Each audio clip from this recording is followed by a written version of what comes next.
Baldur's Gate 3 is an incredibly special game for a lot of reasons. It seemingly has the depth of an official pre-written Dungeons & Dragons module, one that could easily be played and toyed around with at a table with a group of friends. The characters, branching story paths, decisions that seem minor but can have great consequences later down the line.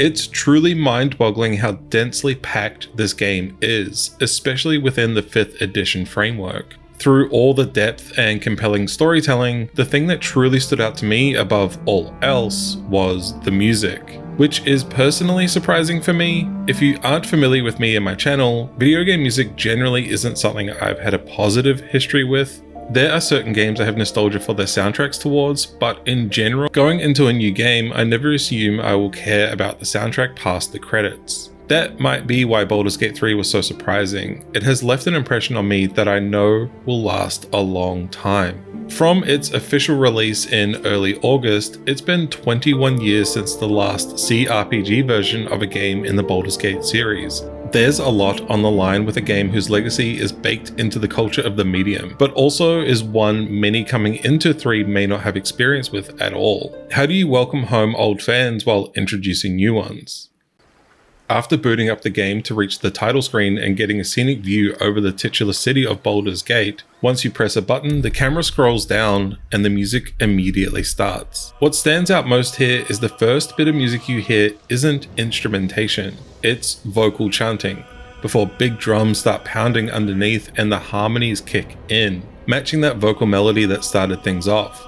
Something that working on my video about Ocarina of Time made me appreciate about title screen themes is just how much they can be used as tone setters. This is probably a very obvious point to a lot of people, but it's something I've really come to appreciate, and what makes this one feel like an instant classic is how it weaves not only the leitmotif of Baldur's Gate 3 into it, but also the different styles it meshes together into one seamless listen. Composer Borislav Slavov stated in an interview with GameMusic.net during the game's early access period that he made a connection to the old games by using a male-focused choir and heavy brass sections that are alternated by harps, which was a great way to welcome home those older fans. But seeing as this game has come so many generations after the previous, it still needed to be its own thing. This title screen perfectly accomplishes setting that stage. With the low male choir opening, it harkens back to the old games, then cuts down to a slowed down harp section with singer Mariya Anastasova, coming in with her somber operatic voice that leaves the old games behind and ushers her in as the new voice of the sound of Baldur's Gate. Much like the game itself, there's so many small moving parts that make the game's soundtrack work that sitting here describing them all would be an hours-long video in itself. From how the adaptive soundtrack helps set the mood as quickly as a player can make a decision that changes the course of the game, like for example how moving from a safe to a dangerous area will switch keys from major to minor.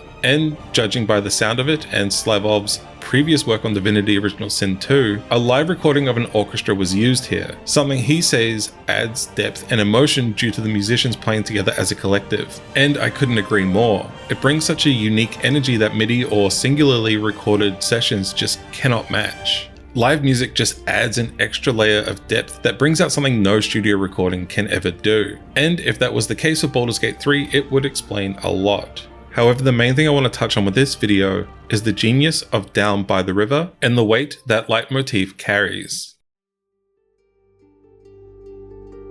Contrasted with a lot of other games' leitmotifs, which as a general observation save their thematic recurring phrases for bigger moments, like Ori and the Blind Forest's title theme coming back during sequences like Escape the Ginso Tree, or The Legend of Zelda, which has a decades-long backlog of music it likes to call back to for old-time fans, such as Windfall Island and Wind Waker being a sped-up and tuned half-a-step-down version of Kakariko Village. It's both a reminder of the series' storied history as well as twisting it to meet the current needs of the game it resides in. These motifs are used in different ways for different goals. In the case of Ori, it's a reminder of what you're fighting for, a reason to keep going. Zelda's is a bit more straightforward since the games are more thematically focused rather than story heavy. It references itself a lot for different moments. That's why Baldur's Gate 3 feels so unique. It's a new phrase of music in a very established series. While it may make references to earlier games with instrumentation, it's not resting on the laurels of the past. Instead, it wants to set itself apart. That's why the recurring phrase feels so impactful. It's a flag planted directly on the hill of the industry. This is what Baldur's Gate is now, and it's here to make a statement. From the very beginning of the game, within the first 20 seconds of the first song you hear on that title screen, you're introduced to the melody that will be found all throughout your time in Faerun. The low vocals singing in a language made specifically for the game before the full choir hits and repeats it back. It's as epic as it is catchy. The use and switch between a made-up language and English is an interesting choice. It could have left the soundtrack feeling disjointed, but instead the lyrics, whether real or fake, are set to match the mood whenever needed. However, through all of the impressive feats, Down by the River as a constant musical theme throughout the game is a massive achievement, and there's a lot of reasons for that. But it all starts right when you do, in the character creation menu. You will probably not hear this song or leitmotif as much as you do right here, and I think it's so genius that I can't sing its praises enough as a piece of music. So let's stop and really break it down and why it works so well. After being asked, "Who are you?" by a somewhat creepy voice in the character creation menu theme, you immediately hear a non-lexical version of Anastasov's voice, singing the harmony. It's slow with very minimal background music. The instruments are more there as ambience than anything else, matching the sound of the rushing waterfall behind you. The thing that carries this the most is the echoing of the soon-to-be iconic melody. When the song comes around again to its next verse, the non-lexical voice is more of a hum, arriving much later on, making the instruments more prominent and taking a bit of the focus for themselves. The string sections and wind instruments fighting with each other to take the spotlight. The third time around is similar to the previous, but with Anastasov's voice way more prominent. Still mostly humming and not using any real lyrical style, that is, right until at the end, when the words "Down by the River" come out, almost as if by force.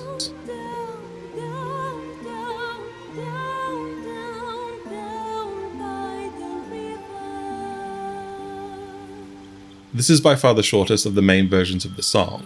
The fourth time around is what will most likely become the most well known. It's a wonderfully soft version, full with lyrics instead of vocalizing harmonies of the leitmotif. And then finally, after 5 goes around, which is a lot, this character creation screen loops every 24 minutes, which is wild. It's almost a full album's worth of different versions of the same song. However, this final version is by far the biggest sounding. It's the one that sounds the most like a fantasy song. Big drums, male and female vocals playing off of each other, a marching type backing, but still managing to keep the motif intact. This version does away with the lyrics yet again. While each version of Down by the River is interluded by small bits of ambience, the majority of that runtime is just the different versions of the song. And there could be a few reasons for that. The simplest answer being that Baldur's Gate 3 character customization can take a while. Despite not using specific facial feature sliders, presumably due to mocapping every character, creating a new D&D character to play just inherently takes a long time. And while that will vary from person to person, you not only have to pick looks, you have to choose sub-races, classes, and if you want to play around with abilities and spells depending on what you pick. It's a very involved process, so looping the same 3-minute track that sounds exactly the same each time would get grating. But what I think is more interesting about this is each iteration of Down by the River perfectly reflects the structure of the game. A good musical motif is hard to come by, but one that is so effortlessly ingrained into a game's DNA is such a rare sight. From the very beginning, all these vocal techniques and lyrics are foreshadowing what is ahead of you, and they've done that all by the time you've finished creating your character. It's all laid out before you, preparing you thematically for the adventure to come. As you may or may not know, Baldur's Gate 3 is broken up into 3 major acts, but that's not the full structure of the game. There are also smaller bits that make up the full thing that I will get into a bit later, but for now, let's just focus on the 3 acts. And I won't be talking major plot details here just yet. Before you even get to Act 1, you must do the introductory Escape the Mind Flayer ship sequence. It's short, it's kind of subdued, and is mostly about you. While you are able to meet other characters and will always run into Lae'zel, you are still acting mostly selfishly in desperation to escape. And that's the first sequence heard by Down by the River in the character creator menu. It's mostly just the voice, you, with some other things going on, but you are the focus. Then you get to Act 1, which itself is massive. Personally for me, it was the biggest act of the 3. I spent around 35 hours here before moving on, which worked out to be around half my total playtime. It becomes less about your character and more about the people you meet. their struggles, their ideas, their stories, all fighting for your attention. Everyone has a different idea of how you should do things, so while you are controlling the situations, you aren't really the focus. You've taken a backseat to let everyone else have their say in determining how things might play out. Act 2 for me was personally very short. I'm not sure if this is everyone's experience with it, but that's just kind of how it was. The stories and threads you've decided to follow take shape, and you know more about what's actually happening. Things become a little bit clearer, just enough that by the end of it, you can put some words to the structure of what's to come following your time spent here. For those of you sensitive to spoilers, this is a warning. I won't be going strictly into plot details just yet, but if you want a full, fresh experience, this is your warning now. Act 3, everything is in motion. You know what's going on, what's at stake, and so there's not only a voice to what's happening, but you can describe it. It matches perfectly with that fourth loop of the character creation menu. Not only is it lyrical, but every metaphorical instrument has a part to play. This is where a lot of the threads could get tied up, and while it's technically not the end, it's damn well close. You know what the tadpoles mean. You know who is behind everything, how to stop them if you wish, and it takes place all within the walls of Baldur's Gate. The final moments, the ending sequence of the game, everything you have worked dozens of hours towards all comes to this. It's epic. It's a march to the end. There is absolutely no going back once you start, so you're committed to seeing things through. What decisions will you make as you make the final stand? It could be a coincidence that all 5 versions of Down by the River line up so perfectly, but I don't think so. I do believe there needs to be credit given to how the character creation menu sets you up perfectly for the structure of the game. You won't see everything in your first, second, hell, even third playthrough of Baldur's Gate. There's simply too much to explore, but you are, even if subconsciously, prepared to find out exactly how that will all structurally play out for you. I have spent a lot of hours just thinking about this one song in particular, and if you examine the lyrics of the actual song, it could be read as somber, of someone unsure what to do with their feelings of love. Just leap the flames to be with me tonight, and don't wake me up, just leave me there, dreaming. These aren't typical sounding lyrics of an epic fantasy game, let alone the lyrics that should seemingly match the entire motif strewn throughout. To be honest, while listening to Down by the River, YouTube auto-played some 2010s emo songs, and it made me realize it was more in line with those kinds of songs, at least lyrically. It's the song of a lover, a song of devotion and allure. And that's when it hit me. It's not a lovelorn bard singing about someone they met in a random town, reminiscing on a night they never wanted to end. It's the song of the tadpole. Or rather, it's the song of the internal struggle that wages on in the bodies of those infected with the tadpole, unsure if they should turn into mind flayers or not, constantly fighting the urge of the absolute. Just leap through the flames to be with me tonight, a romantic pull deep within the mind connected by the tadpole, luring them into their cult. Don't wake me up, just leave me there, dreaming, a line resisting the urge, and just using the power of the tadpole for their own without succumbing to transforming into a mind flayer. This isn't the only time it feels like the tadpole is either singing at or with you, depending on your perspective. The first time I heard a lyrical song properly in the game was the beginning of Act 3, after reaching Baldur's Gate, renting out an inn for my party, and settling in for a long rest. I thought Down by the River played, but it wasn't. It was something close. At this stage, I knew the struggle happening, what's at stake, and who's in play for power. But what this song actually was the song of my adventure sung in the melody of Down by the River, using that leitmotif once again. It was a brief recount of everything we had experienced thus far. The tadpole that has been laying dormant was finally given a proper voice to the story. It was as beautiful a moment as it was haunting. The first time I heard it, I just sat there at my computer listening to it. Actual lyricism for songs was extremely rare at this stage. I was so compelled to listen, giving in to that allure of the tadpole, so that's exactly what I did. This moment was so magical because it was similar to hearing a bonus track to the opening album's worth of music, the final secret piece. It felt like a release of an entire game's worth of build-up to reveal, seeping the leitmotif into every other song to remind you that it's still there, waiting to tell you of the dreams it had while waiting behind your eye. From the depths of the darkest dungeons to the sunniest blood-soaked battlefields, the melody of those notes will stick in your mind, waiting to reveal themselves when the time is right. Every moment, big and small, kept the leitmotif alive. Compare this music with the older Baldur's Gate releases, which used more epic fantasy-styled layering. Aside from the obvious fact of them being developed by different studios, the feeling of the original games is different.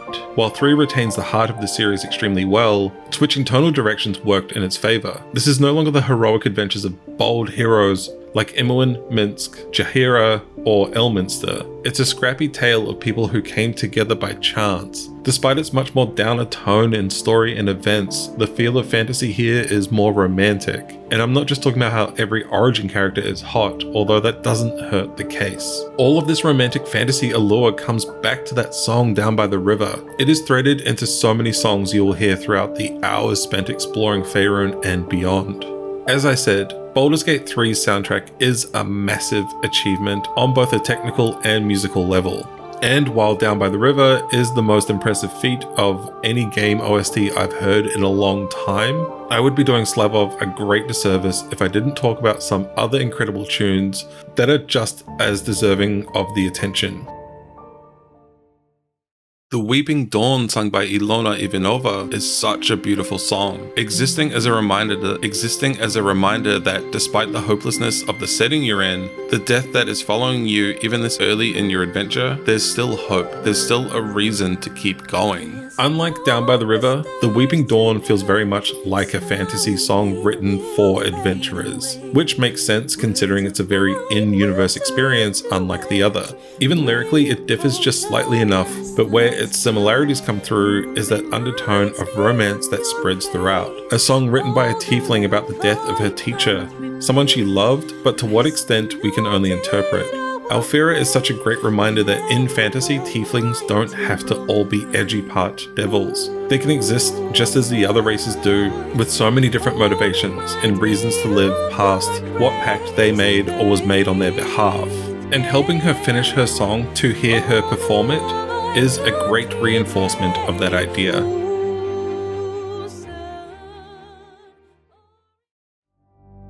From here on out, these are going to be Act 3 major end game spoilers, so if you want to get out, this is where you get out.